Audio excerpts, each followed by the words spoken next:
Hello, everybody. Welcome back to a very condensed, hopefully, Solely Analytics podcast. We're in the middle of Gameweek 13 and 14. By the time you listen to this, the deadline is maybe 10 hours away or 12 hours away. We'll see when we upload it. But it's panic stations. Lots of stuff has happened, including me climbing up the ranks in the Solio League.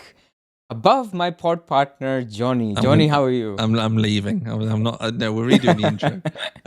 I'm good. Yeah, I mean, I didn't free hit, so I've still got that chip to climb back, hopefully.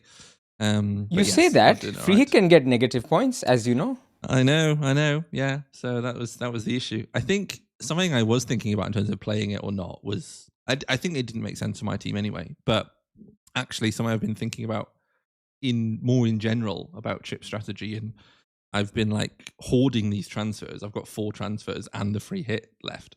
And actually, I think from a game strategy point of view, I think actually being able to almost play my powerful stuff second. So like if I was doing a head-to-head with you and I only had to beat you, if you play your free hit now and I play it in 14 or 15, I know how wide I need to make my distribution to make sure I can. If your free hit plays first and flops, I can play a kind of safer free hit. Safer one. But if it's the moon, then I need to aim for the moon. So actually, I think I'm thinking back to like previous seasons, and actually I've played my chips really late. I've made strategy calls really late. I've really tried to make sure that I'm ready to move second based on the info I have. Because, yeah, depending on where you are is depending on how I'm going to play. Which, yeah, makes me feel better about playing a bit safer at the start. I was looking at James's team and getting a bit jealous and be like, oh, maybe I should have been a bit more aggressive with it. Or, he had a good couple of weeks as well. He's up into the top 200k or whatever. But yeah, I'm doing okay. I've got my powerful chips. I've got a free hit. I kid, of course. And you're in a great position having all these transfers. Playing in a way that you do, having these transfers works in weeks exactly like this. So agenda for today, the short agenda, is we're just going to have a little talk on Sarr. He's very popular on where should people look at if they're looking for a midfield replacement. Senesi is now suspended for the game week that's just coming up. Pope, people like me, Pope is injured. Now, I cannot be upset about Pope being injured because when we were podding, I didn't say I was going to free hit. And it was only the night before when the Pope news was breaking in. And I thought to myself, what am I waiting for? If I don't have a playing goalkeeper this week, I have Dubravka, but what am I really waiting for? If I'm on the fence of, he doesn't count. And as you will see with my team selection, I have plans. I don't want to play Dubravka. Sure. So then I was like, I should just play it. So I'm actually not pissed off with Pope at all. It's fine. He was the final thing that made you go, okay, now we'll play the free hit. I've had like mounting small problems, but my team's okay. And then as soon as Dubravka has to play, then that's too much. That's the final straw. So you do have to deal with him now still, because actually, like, if he'd played, you go, okay, good, he's back. It was nothing to worry about. Free hit, still made the most of the free hit. Worst case scenario, so be it. Still had other problems. It wasn't just him. But he is or isn't. Yeah, I guess there was a small chance he was just out for a game, but that doesn't look realistic anymore, that's right? The issue with like some teams. You go, okay, this player's missing, but I know that he's missing for this game, and then the manager will tell me when he's back and so on. I remember when we had Ange at Spurs, it was like, okay, Ange will tell us. He just specifically states what's going on. Even he started lying later. You remember Murillo? Yeah. The Murillo Gate incident and Solanke Gate. Yeah. I mean, early on he was, he started lying. As soon as a Brighton player or a Newcastle player is like a doubt, you're like, I'm stuffed. Well, so, Arsenal. Great. Arsenal as well. Arsenal, yeah. Some people seem like they think they can read Arteta. But anyway, there's a spectrum of will I get info or will I not? And Eddie Howe is firmly on one end of the spectrum. So we don't know. Excellent. So if you've joined and you want to have this nice, I don't want to say bite size because bite size sounds like 2 minutes, but a quick fire 10 hours before the deadline, like this video so it gets out to a lot of people. It won't have a lot of shelf life, so help us out. Subscribe to the channel. Sarr replacement, shall we start with, Jonny? Yes, I can bring up, that's our whole table, but I'll bring up our filtered projections. If I go to midfielders, I can say... Do you own Sarr? I do own Sarr, yes. I've bought him I started with him at the very start of the season. I then had to sell him via my wildcard 4. And then bought him back. I can't remember when, more recently. And he's got injured again.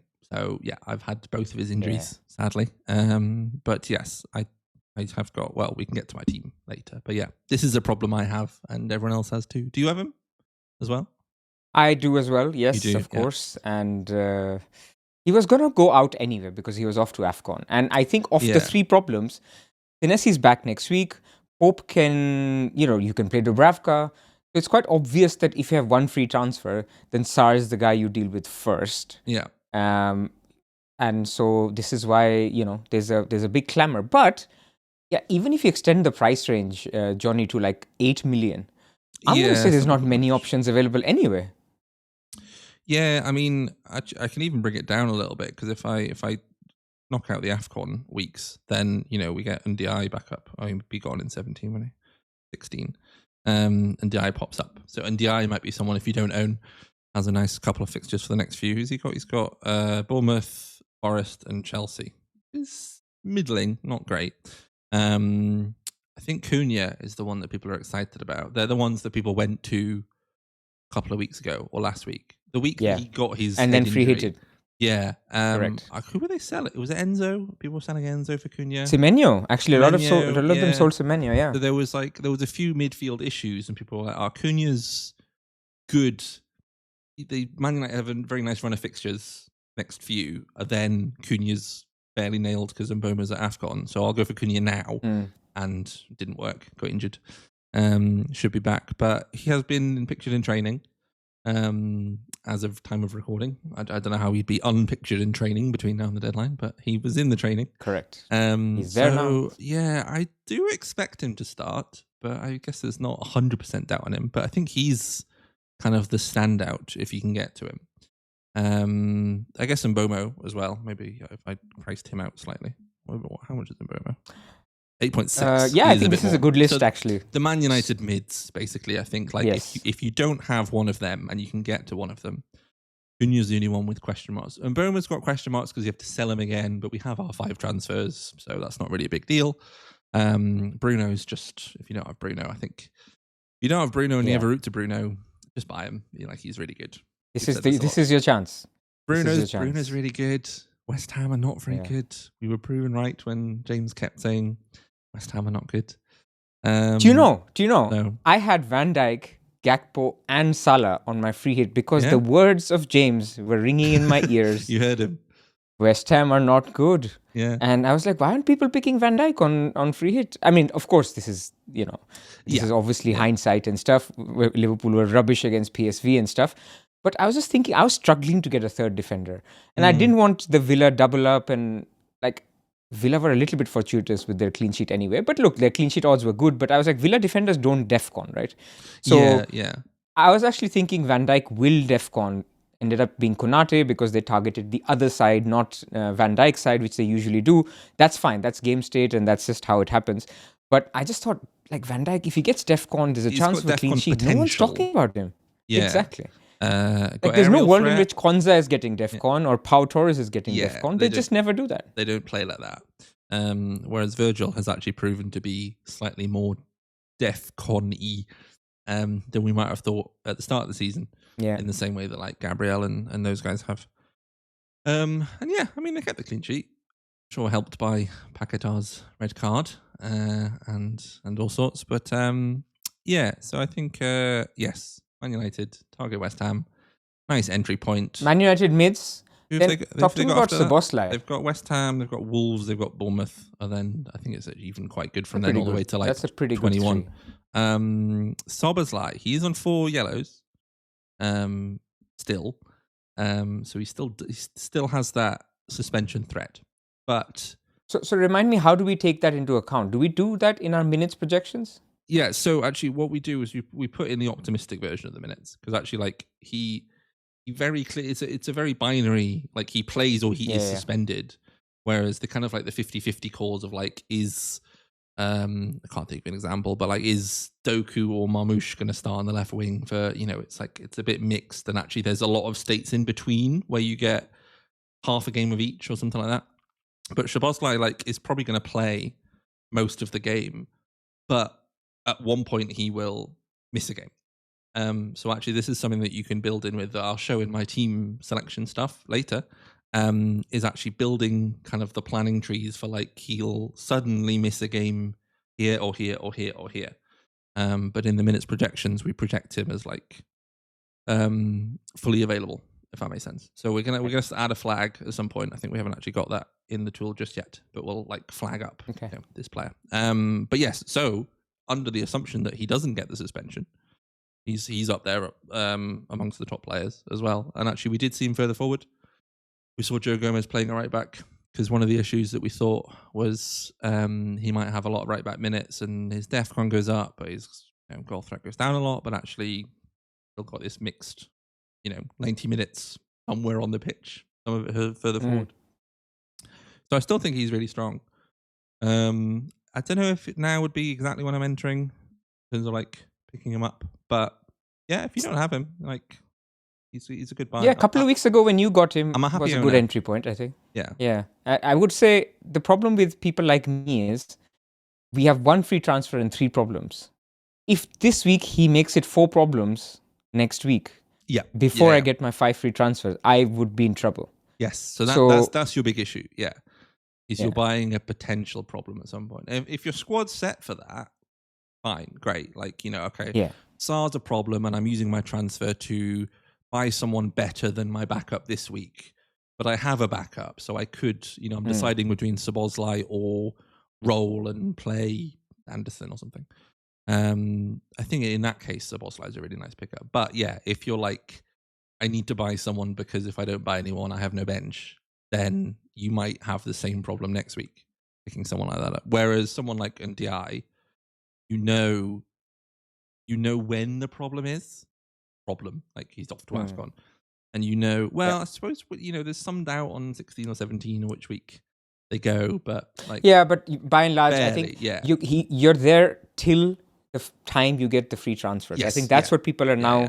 It's like you're breathing underwater, or you can't breathe underwater. You want to get to the surface, and the surface is Gameweek 16. Yeah. So Ndiaye's got a bigger problem, but coming a bit later, whereas Szoboszlai has a potential earlier problem, but he's quite good. We've actually got Ahmad coming up kind of high as an alternative to.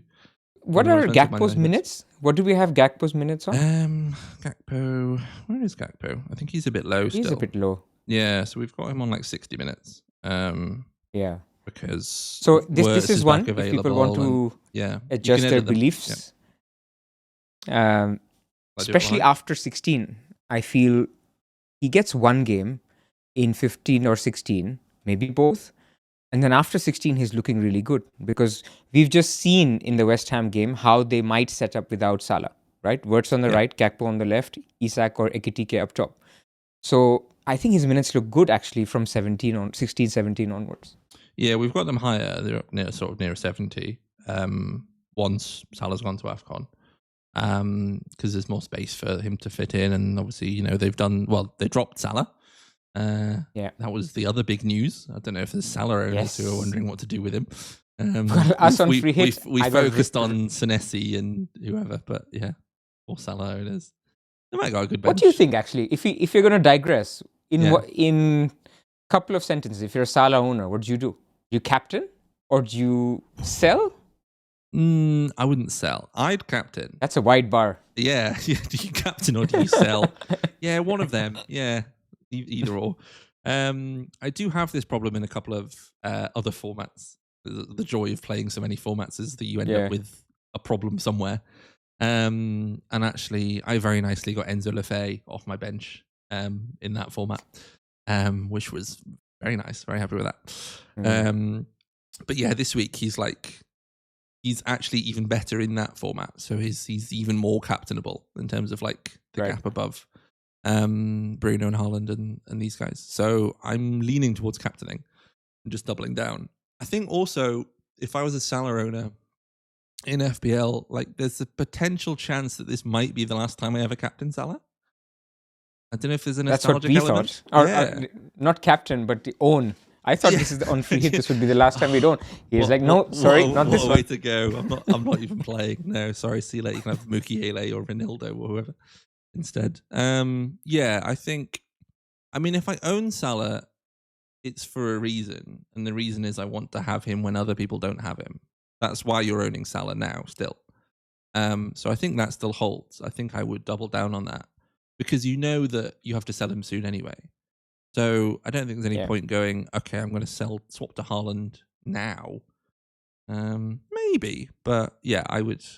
I agree with you. Where were we going? Captain. No, I think that was my answer. I agree with you. Double down. Also taking into account that Liverpool have this Sunday, Wednesday, Saturday thing, right? So even if, let's say, he was dropped, they need fresh legs for that small period, right? So they need Salah. And why make it a big deal? He's off to AFCON soon. You've dropped him one game. I think he just plays the next two 90-90. Like that's my optimistic view, and I would definitely look to double down. I'd consider selling in 15 rather than 16 or 17. But I think this week he's just got a better fixture than. I know people are saying Sunderland are pretty good, but Liverpool at home, City are away. I wouldn't do it now. You can wait for your 5 transfers and move it when you planned to. I'm sure Salah owners are aware that he was off to AFCON.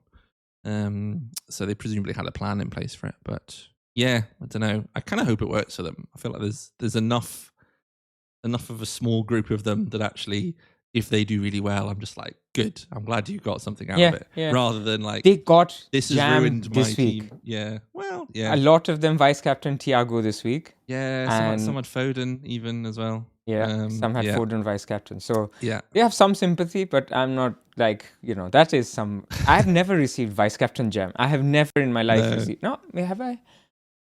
Maybe. I remember the Haaland when he went out and Salah vice captain. But anyway, we digress. I think there's 2 names I want to talk about on this list, which are the cheap guys, under 6 million. And those are Minte and Anderson. And those are, at the moment, the Twitter darlings for the 2 replacements for them. What do you think of these guys? Like Anderson, if you change the points to CBIT percentage, it is ridiculous. Yeah, go on. Like DEFCON percentage. Look at that. 60% every single game. He's up there ahead of Florentino and Andre and Xhaka and Adams and all the guys that everyone else is looking at as well. And he's taking corners and he's taking well, I mean, if you look at this, Anderson, Florentino, Andre, Xhaka, Adams, João Palhinha, João Gomez, Mats Wiefer, Ampadu, Timur Igbunam, Yarmoleuk. None of these guys are doing anything going forward apart from Anderson. I'd probably go down to... I mean, Casemiro's got a few goals. But yeah, there's Cullen. He likes a shot, but Anderson is just class, right? He's good for bonus as well. He's the only got 2 bonus. Big, heavy DEFCON guy who has some attacking potential. Yeah. So I think that's where he gets a lot of his points from. So he's nice and steady, which also means that he's a bit more robust to the kind of weaker fixtures or harder fixtures. Correct. Because his EV is not going to fluctuate as much because more of it is to do with this like 60% chance of DEFCONs or even higher if you count how he's been doing recently, now that he stopped hitting 11 repeatedly. I would throw Tavernier in the mix as well with those 2. I know he's not as favoured. He's not as recently flashy as Minter and Anderson, but he took a penalty. I know, obviously, Kluivert's back in playing, and Bournemouth have got all sorts of suspensions. How's his minutes looking? Tavernier. He's just played all of them. I think he got benched 4 or 5 weeks ago. 90. Wow, I like that. Yeah. Before that, not so much. Yeah. They have had a few people missing and coming back. So we had the Evan Nielsen out for a short period and Krupi was playing up front. We had Semenyo miss a couple of games. Kluivert has been injured but is now back available. But this week specifically, Brooks has got a 5 yellow card suspension as well. And Lewis Cook got a red card, so he's suspended too. So they're a little bit light, actually, in terms of players. But I think they've still got a strong 11, so they could play like Krupi, Tav, Semenyo. Adley's there, who hasn't played much, but did play last week. But then he goes to AFCON. So I think like there's always been 1 or 2 of his competitors not available. But clearly, like Iraola likes him. And he's got some penalty shares, and he's just very attacking. He's very good. Bournemouth have got decent fixtures. So I think if you wanted someone a bit different, he'd be the one I'd throw in there. I think he's very strong. But yeah, Mint and Anderson, both very strong. Mint, his minutes have been really good. I think he's been really good for a while, but the concern's been the minutes. And we've seen that like he's just going to play them. Now, they don't have Matoma available. They need him. They're out the cup. I think they're out the cup. They're certainly not in Europe. So, all in on the league. Whereas Anderson, like, he's normally missed. If he's missed a game, he's missed the Europa League games. He's not missed the Prem game, as far as I'm aware. But they've got Europa to balance as well. But and he's got international duty as well. So yeah, all really good. I do think. Okay. Do you think Anderson has got penalties, or how do you rate their? I don't think so. I think Gibbs White took one when Gibbs White was off the pitch. Then he took one, but then Jesus or Wood weren't on the pitch either. Yeah. And so I think that's the pecking order. But I think he's a good pick without pens. Like he's mini. If Bruno was 5.5 without pens, he's mini Bruno, isn't he? Like with better DEFCON potential, offsetting the penalties, I suppose. And of course, his expected points are not Bruno level. Yeah. But good for bonus, good for DEFCON, on set pieces. May not be in your screen when Nottingham Forest are attacking in every attack, because he's also doing a lot of defending. But I think he's a solid pick. Like I just think you can't go wrong with a guy like him, especially if you're looking to take money out and go into a 4 at the back, 5 at the back kind of structure where it's like you don't have to play him every week. Many weeks he can be first sub as well. So if in that structure, I think it's solid. Yeah, I think one of the advantages that some people say about Bruno that is sometimes overlooked in terms that doesn't come up in the real numbers is that he's just so rarely a problem for you in terms of from a fantasy perspective. Like, I have to sell Bruno to fix this, or I have to do that. Like Anderson is going to be there the same.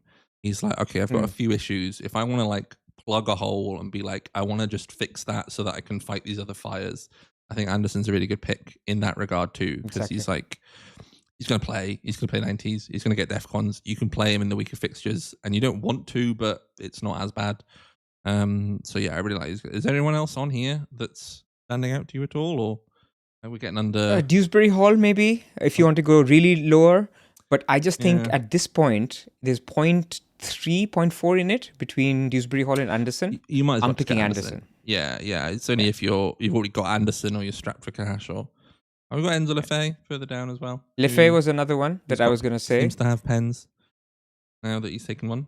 I think he had taken one before, but he'd actually taken it after he'd subbed on before he was starting. Right. But then they got that Diarra injury, and then he's sort of been nailed since then. But yeah, they've got a few players going away to AFCON, which, well, balances Sunderland in that he should have more nailed minutes, but in a weaker team, maybe.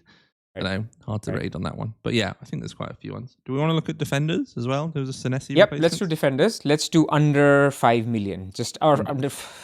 Yes, there's no 5.5, guys. 5.1 is good. It includes Lacroix, Tiao.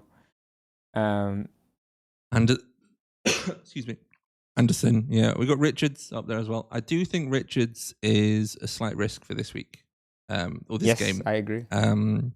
Canvo has played a lot of the midweek games in Europe and in the Cup, and that's kind of how he's rotated his 5 defenders is play 4 of them for 90 minutes all the time and play 1 of them most of the games. But well, yeah, maybe. And I don't know if this is anecdotal. I do feel like Lacroix has been hitting the DEFCONs more than Richards more recently. Yes. Look, I think he's just he has a longer track record for hitting slightly more DEFCON and better minutes. I mean, when I say better, like ironclad minutes, played every minute of every competition that they've played in the season. So I think Lacroix is good. I also think Palace's good fixture run is now, it's tapering off, and it's at a time where, I watched the Man United game very closely, and it's a little bit of an eye test thing, but it does look like their second half performances drop a lot. Like Man United are not a second half team. It's just, it has to catch up, especially when you have injuries now. The style of play is, lump the ball forward on the right-hand side. Let Sarr chase it. Now you don't have Sarr as the out ball. So I think there is a slight dampener. Like if you gave me a choice today between a Richards or an Anderson, I'm picking Anderson any day, even though the numbers are very similar here. Let's assume the minutes are also similar. Between Richards and Anderson, I just go after this week. Anderson is just the way better choice for the long term. He's got, probably better CBIT percentage if you go to that tab between them. He's probably the highest. Maybe Tarkowski's the highest. Yeah, Anderson's the highest. Yeah. So you're just getting really good 60% average, a bit like Anderson, the other Anderson. So just collect your DEFCONs, and Fulham have got good fixtures after this week. I think he's the one that if people don't have, I would personally look at. Now, it's not a great entry point this week. He's home to Man City. But after this week, if you can wait, then that's a good transfer. Yeah, I think there are a few alternatives as well. I mean, I'm going to stick up with the players I've bought. I bought Matthijs de Ligt a couple of weeks ago. Right. And I think actually, in terms of nailedness as well, like they don't have extra competitions because Palace, not only, I mean, Lacroix has played all the games, and I'm kind of expecting to keep playing all the games, even though they've got Canvo now. But they have an extra fixture on everyone in the league in December because they don't have a free midweek. They've got that the round where the League Cup quarterfinal is. They've got their Conference League game, and then the week after, when everyone else has a free midweek around Christmas, they've got to play Arsenal in the cup because they've got to move it. So there's no free midweek. They're playing midweek weekend consecutively for like 5-6 weeks straight, and that's at least one more fixture than anyone else. So if I'm expecting anyone to get some rotation or well, I say rotation, an injury, like I don't wish injuries on anybody, but that's what happens when you play so much football. Someone gets injured. So I think there are alternatives to look elsewhere. Like if we look at the projected points here as well, like we've got, sort of like an average of 4 or just over for these guys up near the top with Anderson, who's not so strong this week. But further down, like you go down to Van der Berg and Collins, the guys that people picked up. Obviously the entry point was last week against Burnley. But they're still on like 3.7, 3.8. Like there's not a big difference. And some of these players will rotate differently with your players. So actually like Nico O'Reilly is one that people have been still looking at. I still think he's good. De Ligt, as I say. I think Chalobah is probably a risk for rotation this week. Even if Chelsea defense has been quite good, I think he's probably not one that I'd want to be picking. But I know some people are going down to like Van Heck, at 4.4. He's that sort of extra bit cheaper. Your guy, Chow. Malik Chow is top of our list here. Yeah, he does. He's been playing repeatedly. How's his CBIT? How are we projecting his CBITs? I'm getting very wary of recommending Newcastle players ever after you bought Gordon and Pope. I mean, I will not forgive you. But I'm ahead of you now, so I will look down upon you and say you should not have recommended Newcastle players. I'm kidding. I'm not sure if I specifically did, but like 30% sort of baseline with like a high of 50 away to Man United.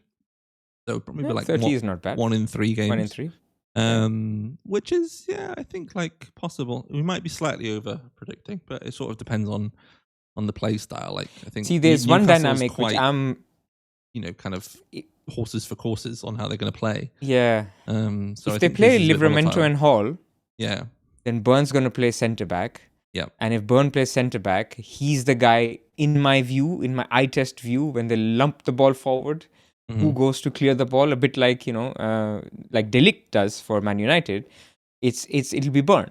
So I worry about DEFCON a little in the easier fixtures, especially if Burn is playing centre back alongside him. But we'll see. I mean, I think he's a good pick regardless. And did you see this interview I heard from Zoff today? Where Voltemade was telling, or they had a joint interview between Voltemade, him and Chow. Yeah. And he was saying, he taught me how to head the ball, and so I just did that. Yeah. Which is funny because actually, Voltemade's not even that good at heading recently. But, exactly. Yeah, they're two Germans. And so, who needs the AFCONs when you can score 2 goals? It was funny. He was one of the guys who's been popping on our model a little bit, and everyone keeps saying, "Oh yeah, Solio loves Malik Chow," and it's like, do we? He's just the sort of the most nailed Newcastle defender. And then he scores 2 goals, and I was getting people say, "Oh, I bought Chow because Solio." I must subscribe to Solio right now. We didn't say he was going to score 2 goals, but thank you. Take the plaudits when they come. So yeah, he is good. I think. I mean, he played Chow and Cher as a back two pairing at one point. I think Burn was left back rather than Hall at that point. But Hall was maybe not quite ready, and Botman had a small knock. So Correct. I wouldn't say it's definitely going to be Chow and Burn as like the main two. The main two. If it's Chow and Botman, or I mean, there's a risk that it's. Yeah, but he's not dropping Sarr Burn, is and he? Botman. Dropping Burn. Burn, because Livramento now is good to go. So Livramento is going to play a lot. Burn has missed a game, I think, one recently. Okay. Well, no, I mean no. But that was because he was suspended. He got a red card. That was why. Yes. And Howe said, "I'll not play you in this one. Yeah, ignore me." I was like, I'm sure we played a game without Burn. How did we line up? And I was like, oh yeah, sorry, red card. Yeah, I think. I mean, coming up to a busy period, I wouldn't be totally surprised. I still think, yeah, that's our strongest back four is Livramento, Chow, Burn, Hall. And actually being able to play Livramento and Hall is what's kind of scuppered Newcastle a bit more recently in terms of not being able to create stuff going forward. Is just having, I don't know, Trippier and Burn as the fullbacks is not ideal. It kind of got by for a bit, but you realise how much of a drop-off it is. So, yeah, we'll see. And like Newcastle defence is pretty strong. They've got a really nice, good set of fixtures. I know that Gameweek 15 is Burnley, which is like a nice point to get them. But Spurs at home tomorrow. And then Sunderland, Chelsea, Man United, Burnley again. Because it's 15 and 19 is that. I hate losing hope, man. Like, this was the period. Yeah. They have home games. They have Burnley twice. I just hate it. This is when I hate it. But it's okay. I can't complain after the free hit week I had. You could do Dubravka to Ramsdale.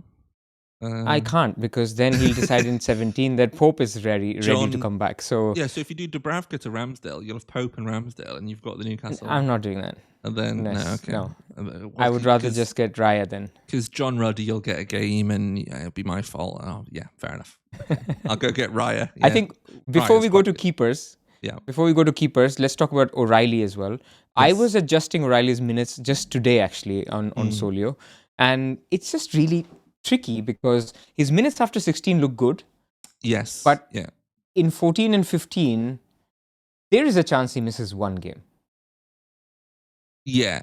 I think that's what it might not be the Prem game. It might be a Champions League game. But I don't think O'Reilly's going to play all the games between now and AFCON. Like, I know he's going to have to start one of them. And that this might be it. Might be Fulham. So normally when I have enough doubt, I just avoid. I just be like, I can't read it. I think it's tricky. I think like you're setting yourself up to maybe get it wrong when for similar upside from another player, I can just go, okay, I can just get someone else. He's not like far and away better that it's worth the gamble, in my opinion. He is very good. And like he's a nice player to watch, and I really like him. But I mean, with excellent minutes, he's up there. But it's just the minutes. Can you predict the minutes? If I owned him, I'd be like, okay, I'm happy that I've got him. But yeah, buying now is a bit tricky, especially if you're buying because you've got issues. You're like finding a Senesi replacement or something like that, or your replacement for someone else to play because Senesi's not playing Everton this week. Then you're just running a risk of like not having enough players.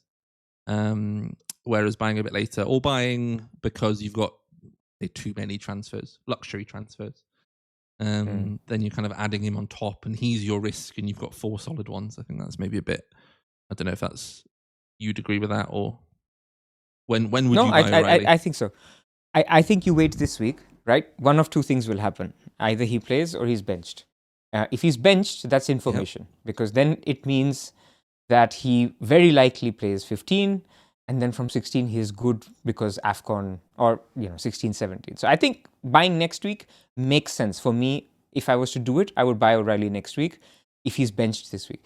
If he's not benched this week, he plays again. Of course, you can have the alternative view, he's going to play every single game. But I would worry a little bit. Your narrative, yeah. So I would be a little bit more skeptical. So I think certainly I don't want to jump in this week.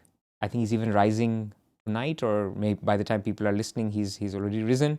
So I think that's how I would play it personally. I wouldn't do it this week and just wait next week. There's enough good defenders around. You can go for your Lacroix, your Chows, your Andersons. Yeah. If you really wanted to this week. Actually, no, you can't go Anderson this week, but you can go for a Palace, a Newcastle defender this week.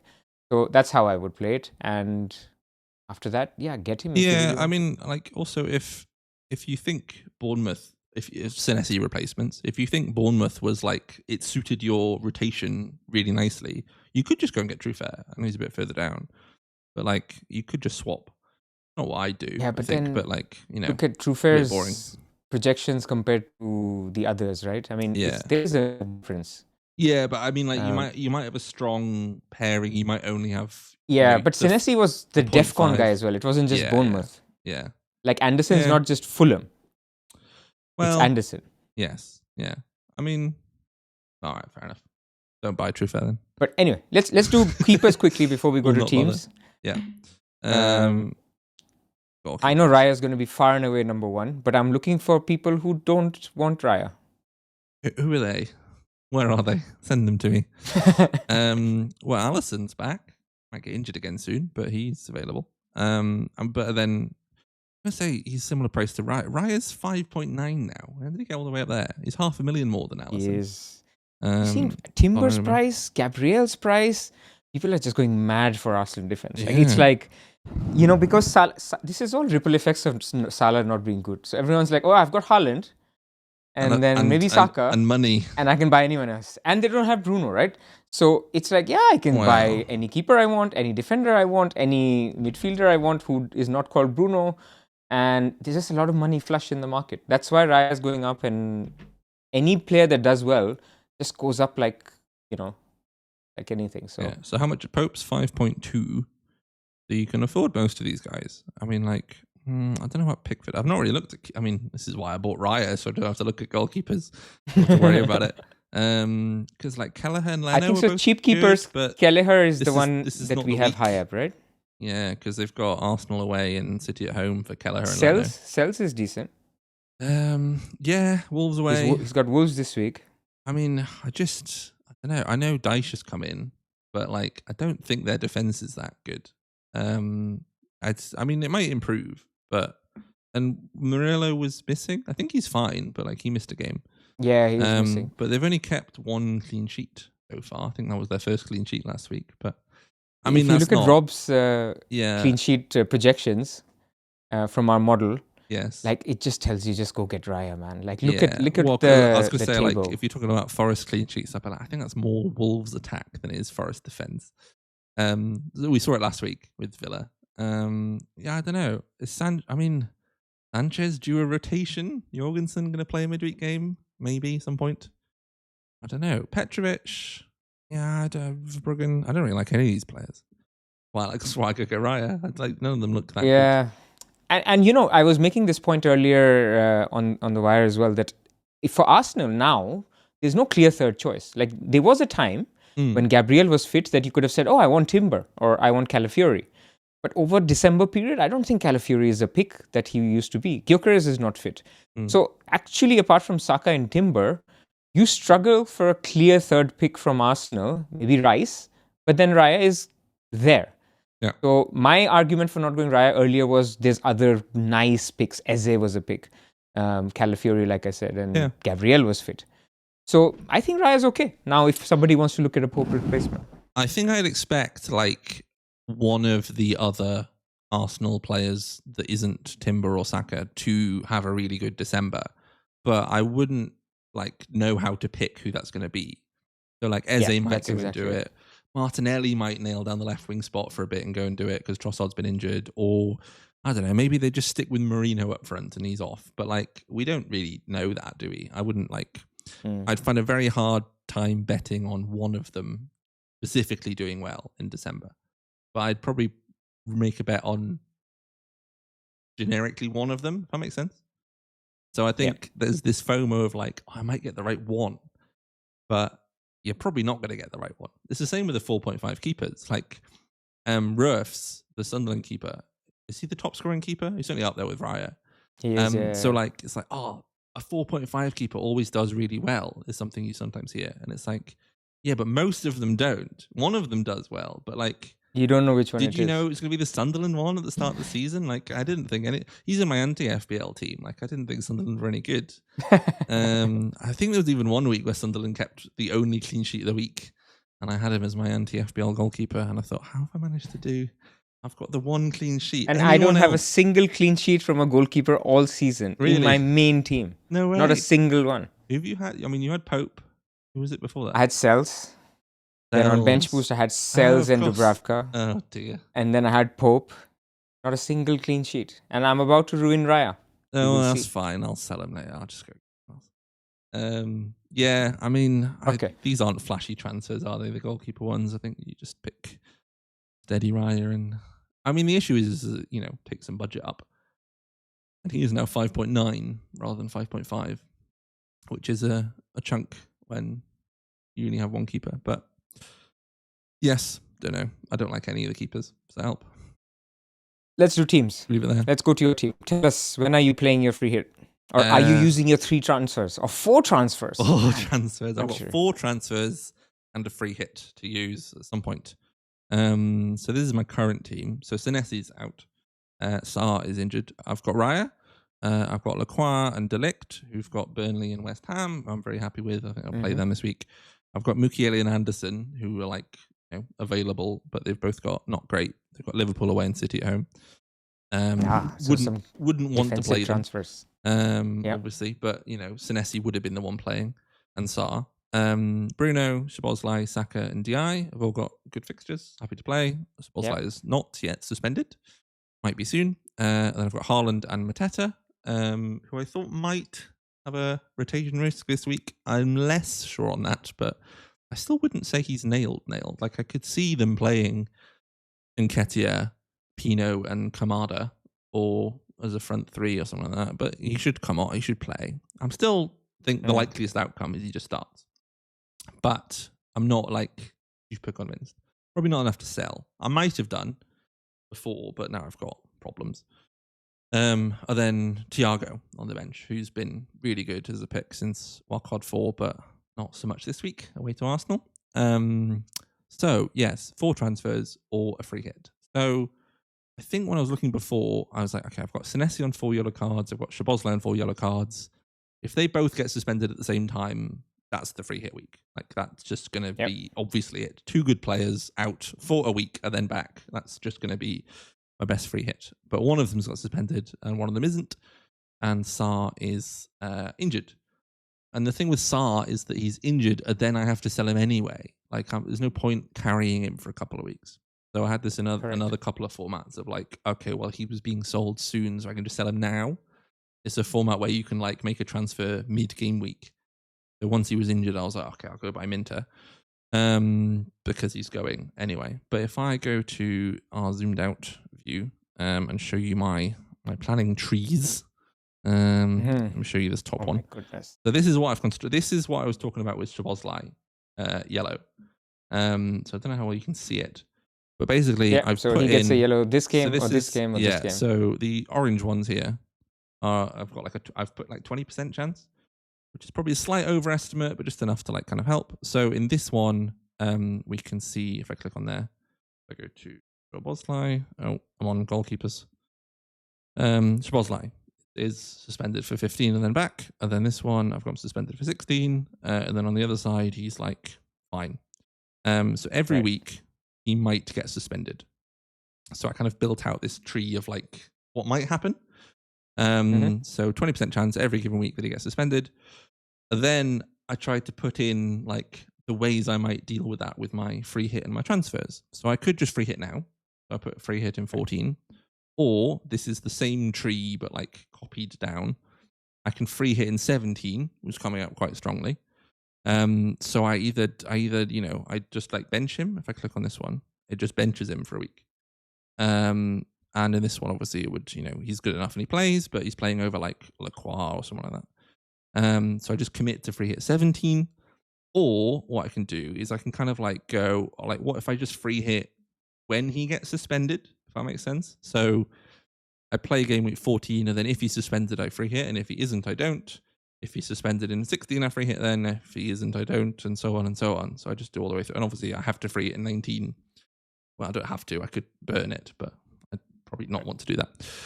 And I solved these through to see like kind of like what's the sort of maximal outcome I can get. And then I get this score at the end, so I can zoom in. So this is like the free hit when he gets suspended is 518 points on average across the like potential scenarios. Free hit 17 is like 520, and free hit 14 is the same, 519.9. Funnily enough, actually, I think I did do one where I just put like I don't have a free hit, and it's not that far off these ones, so I'm not going to get that much juice out of the free hit, sadly. The free hit is useless, I told you, Johnny. Yeah. Like, well, I mean, it's not use like from a raw projected points point of view. I'm kidding. We just made 30 points on the field. Yeah. So, because what I can get actually, which is my next point, if I go further down, because I've gone, okay, like I'm probably not going to play so unsure of when I'm going to free hit that I'm going to free hit when Szoboszlai suspended. I think that's a bit of a sort of loss on flexibility. So I'm probably going to commit to 14 or 17. But if I go back down here, what I did is I put in some free hit. Like, I mean, these are free hit for every week.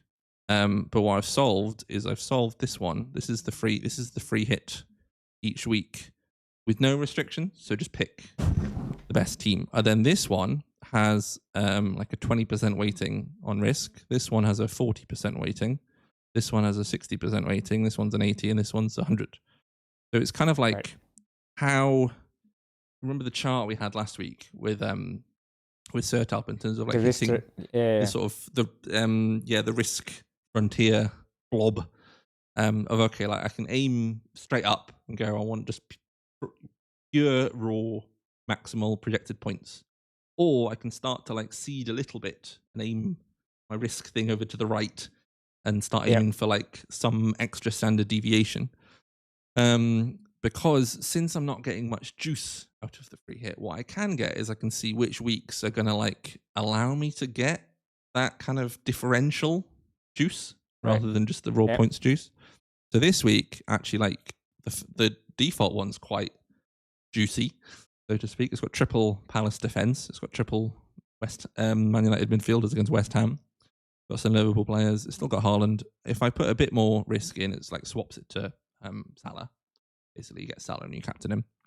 And then you put a bit more in, and it goes back to the triple Palace defense, brings in like Walter, and you start adding more and more in. You drop Raya for Alisson, and then I don't know what's done here.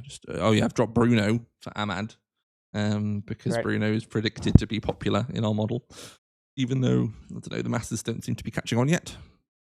Or I can go even further, and I drop if I dropped there, Walter back to Mateta. Anyway, so yeah, you can kind of see how the risk engagement grows as I try and do that. And if I do it for 17, it doesn't like kind of grow as much. So actually, like what this is showing to me is that the shape of that blob is actually got a much steeper drop off to the right, because as I start to get more and more risk, I have to drop the EV quite a lot, because as I put more and more weight to the risk, I'm actually not, I'm getting the same team for 60%, 80%, and 100%. So actually, it's kind of hesitant to go to the right because it's going to drop off. There is no ignore Haaland line here, which, by the way, it's playing last week got 90 plus points. Yeah, the Triple City defense one. The no Haaland line. Yeah, which obviously would pop up here.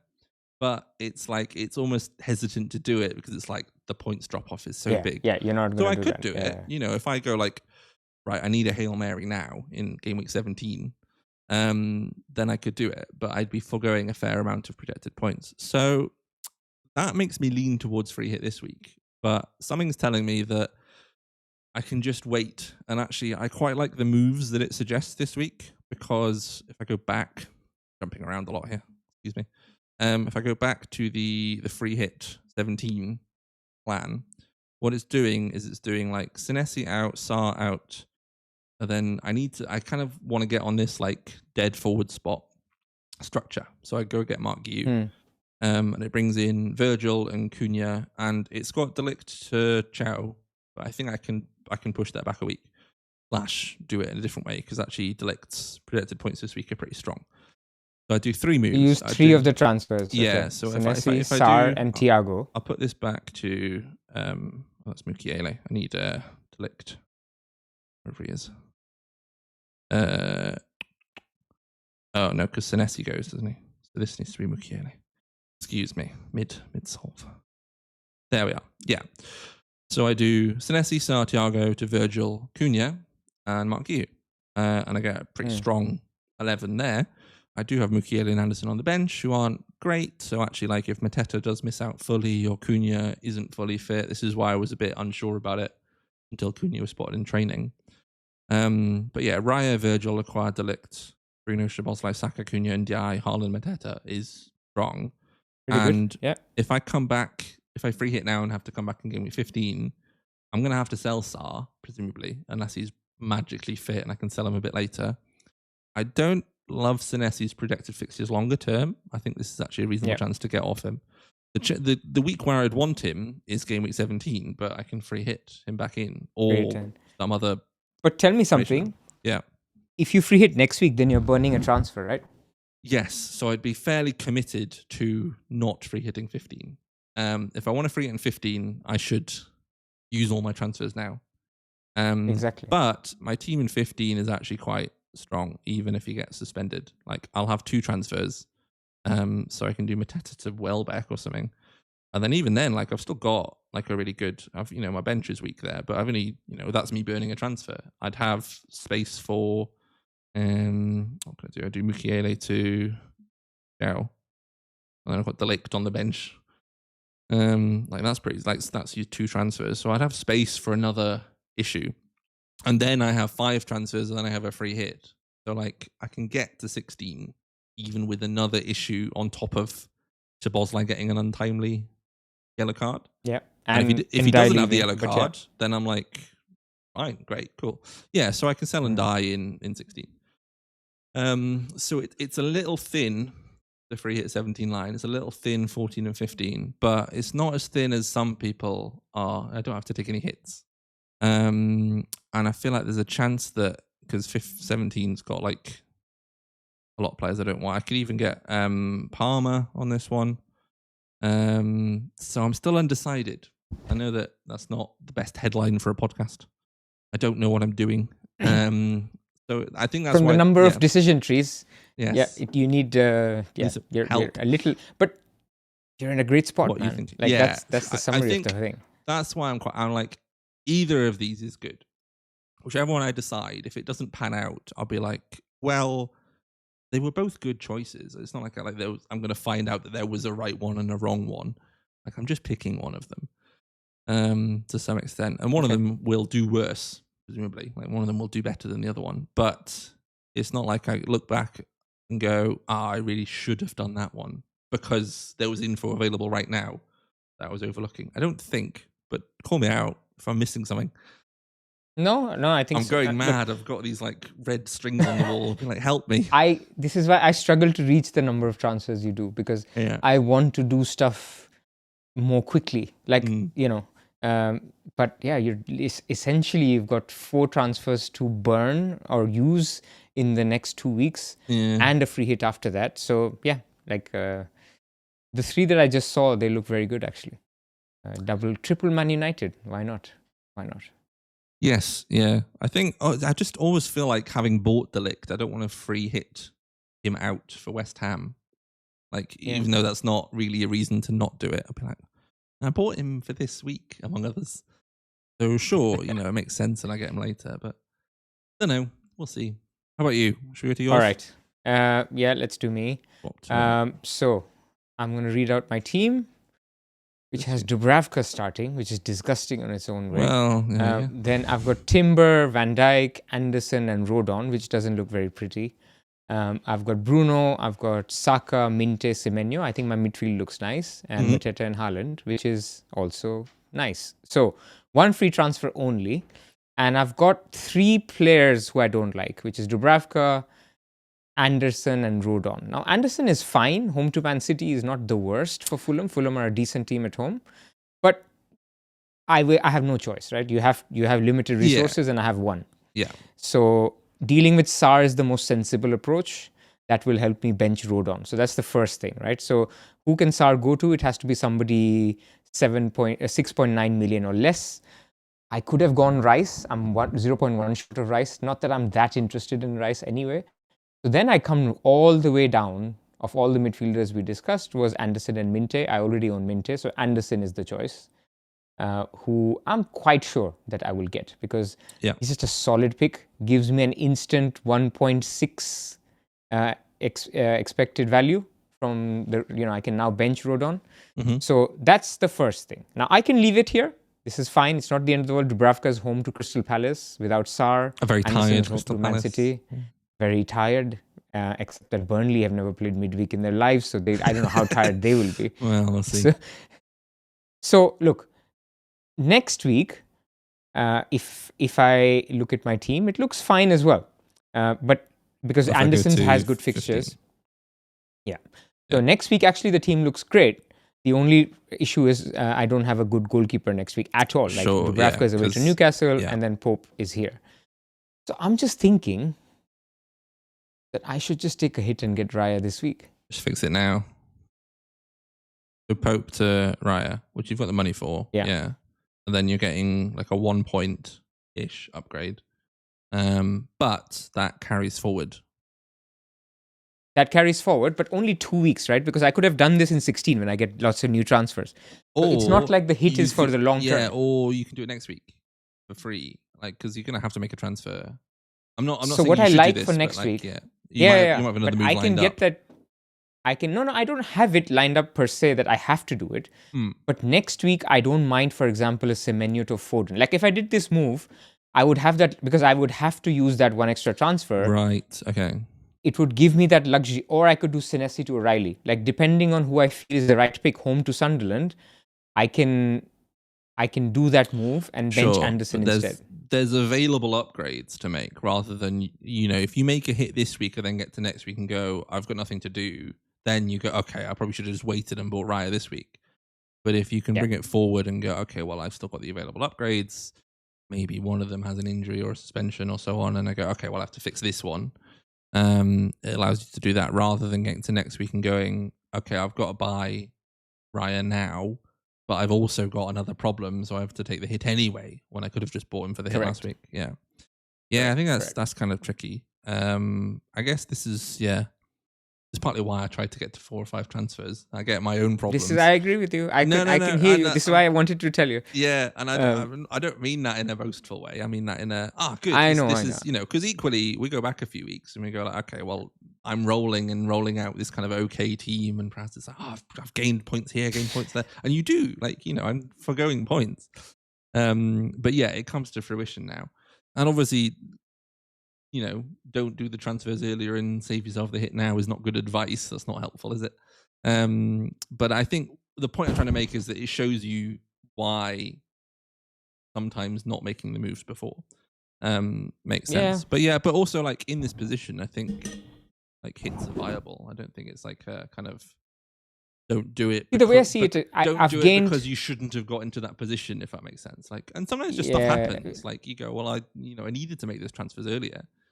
I gained one expected value here this week itself from playing Raya over Dubravka. Next week I gain about 1.5. So that's 2.5 that I've gained immediately. It's a lot next week, and I have this is a move I will do in the future anyway. Now transfer value is low, 16 onwards, because you have 5 of them. Yes. So so it's not like I want to use that as, maybe it's 1.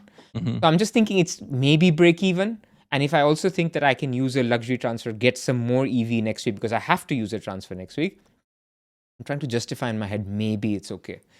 But on the face of it, taking a hit for Raya, a 6-point goalkeeper. Dreamy. That's what everyone wanted. I don't know. But I think also the thing is, like, if you take the hit, you're like, you've like, I'm committed to this player for a while because it's like, otherwise, like, I should have just waited and bought the next. Do you have that drop chart? Yes. So the odds, the team goals? The projections. Yeah, this one. Look. No, the one before. Oh, sorry. This one. Just look at Arsenal, man. Like double Arsenal defense. So this is the point I was making. In this period. in this period, double Arsenal defense is just like beautiful. I feel there's so getting on it this week when they're 50% odds. I feel I'm just maybe instead of playing Burnley, I would hate to play a Burnley keeper, man. Like everyone loves Burnley; they're great. So I think the point that I was making was that, like, if, for example, you're buying a guy who you know is good now but might not be good later, and actually you're like, oh, I might move him on in 4 or 5 weeks, then arguably what you should have done is, instead of doing the hit, you should have like waited and gone to the next guy and kind of like skipped a step, if you know what I mean. Yep. But I think that's not the case here, is the point I was making, because Raya is so good as a long-term pick. You go, okay, I get him now, and it's not like in 4 weeks I'm going to go, I need to move Raya on. I shouldn't have bought him. I shouldn't have taken the hit to buy him. Because I've got to move him on again. You're like, no, Raya's just good, like, forever. So I think that's the reason pro the hit is what I would say. Is actually some people sometimes they look at it and go, I can fix my team with a hit now, but actually the plaster that they're putting on is one that they're like probably going to move.